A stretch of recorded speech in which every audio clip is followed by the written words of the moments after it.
O'zbekistonliklar Qurbon hayiti munosabati bilan ketma-ket 5 kun dam oladi. Assalomu alaykum aziz muxlis, kanalimizga xush kelibsiz. Videodan to'liq xabardor bo'lish uchun video ostiga like bosib, obuna bo'lishni unutmang. May oyida 14 kun dam olish kuni bo'ladi. Bu yil Qurbon hayiti 27-may chorshanba kuniga to'g'ri kelmoqda. Shu munosabat bilan prezident farmonida barcha uchun 2 kun, payshanba, juma qo'shimcha dam olish kuni va yana 6 kunliklar uchun esa shanba ham dam olish kuni deb e'lon qilingan.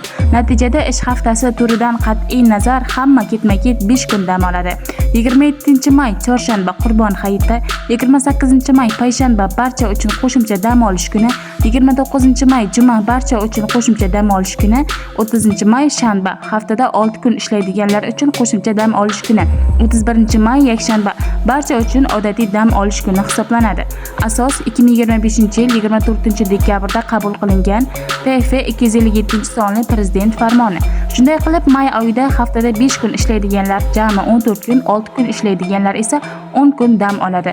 Bu so'nggi yillardagi eng ko'p dam olish kunlaridan iborat bo'lgan oy. Yaqin yillarda bunaqasi bo'lganini eslash qiyin.